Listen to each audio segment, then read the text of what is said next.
Hello, ma'am. How are you? I hope you are healthy and happy. Today, I want to present my PPT, but before that, allow me to introduce myself. My name is Igede Wahyu Krishna Aditya from 3 class. Today, I will present material about English as a foreign language elementary learners' perception of classroom physical environment with regard to structure versus symbolic features. Classroom physical environment, one of the instructional constraints, is among the factors that must be properly evaluated to reach a prudent decision on the choice of instructional approach, methods, techniques, and materials. In this regard, a number of studies have found the classroom physical setting can affect student and teacher behavior alike. Despite the growing body of classroom physical environment research, few research studies have been performed on English as a foreign language basic learners classroom. Learning environment refers to the condition in which learning takes place. The first serious discussion and analysis of the learning environment were conducted by Chickett and Moss and Warburg and Anderson. The issues of classroom physical environment as one of the subfields of the classroom environment as reserved considerable critical attention. There have been several studies in the literature reporting that young learners are more affected by the physical learning environment than adults are. Competency of young learners is also strongly related to the physical environment of the classroom. In addition, according to Maxwell and Kemleski, classroom physical environment boosts young learners' self-esteem. Learners' ideas and participation is a convenient way to improve the learning environment. Research questions. The first question: do the elementary learners notice structural features of classroom? Second question: do the elementary learners notice symbolic features of classroom? Third question: which one of the structure and symbolic features is more noted by the elementary learners? Method: participants. The participants of the study were 100 of students, both male and female, in the 7 until 9 years age range. The classes were also held in two classrooms to form Classroom A, including both structure and symbolic features, and Classroom B, including structural features.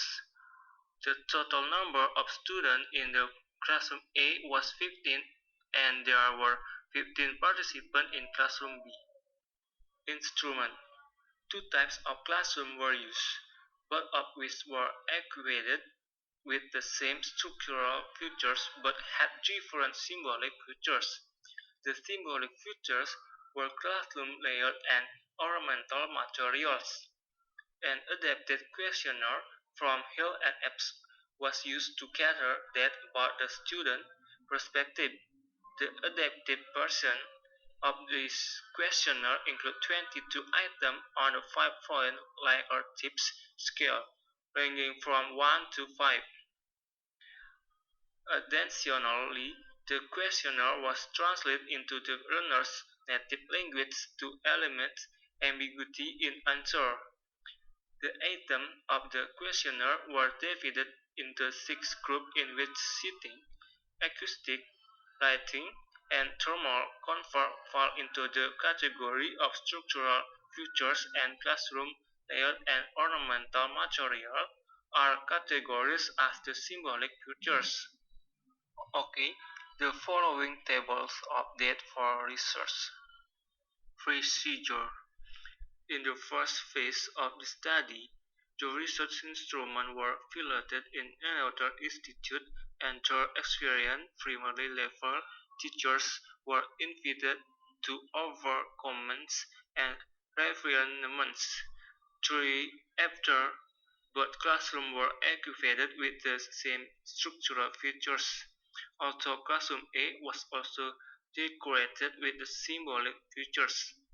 Chairs in Classroom A were placed in A U shapes. However, in Classroom B, chairs were placed in orderly rows. Both classrooms had the same number of teaching hours and followed the same course content until the end of the term.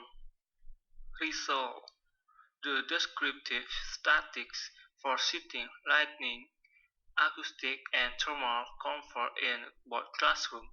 The median score for seating, lighting, and thermal comfort in both Classroom A and Classroom B is 5. In addition, Classroom A has a greater main rank than Classroom B, with main rank in acoustic and there was significant difference in acoustic of both classrooms. Moreover, the main rank of Classroom A is larger than Classroom B in thermal comfort, and the significant difference was observed between Classroom A and Classroom B score in classroom thermal comfort. The descriptive statistics from structural and symbolic features in both classrooms. This table is quite revealing in that the median score for structural features in Classroom A and Classroom B, respectively, are 5 and 4.5, and the median score for symbolic features in Classroom A and Classroom B, respectively, are 5 and 2.5. Discussion: the findings observed in this study mirror those of the previous studies that examined the effect of table armchairs and the political height of chairs. Classroom B: learners in Classroom A had more positive views on acoustic comfort to learners in Classroom. In comparison with Classroom B, Classroom A appears to be more pleased with lighting, although both classrooms were provided with adequate lighting. One of the most impressive results to emerge from the data is that the learners in Classroom A and Classroom B had a totally different perception of the symbolic features in their classroom. Conclusion: in contrast with adult learners, young learners are more affected by the physical learning environment. The following points emerged from the present investigation. Both of the structural and symbolic features can be important for the learners. The elementary learners pay a good amount of attention to the symbolic features of classroom, and lack of the symbolic features can diminish the value of structural features. One of the significance of this study was to provide vital evidence of elementary learners' perception of the structural and symbolic features in their current classroom situation in order to enhance a better learning environment.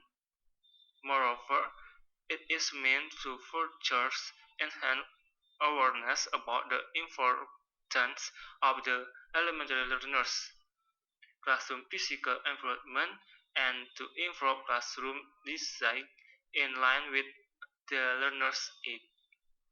Alright, that's my PPT presentation. Sorry if there are many mistakes in the video. I hope that in the future it can be better. So, thank you and goodbye.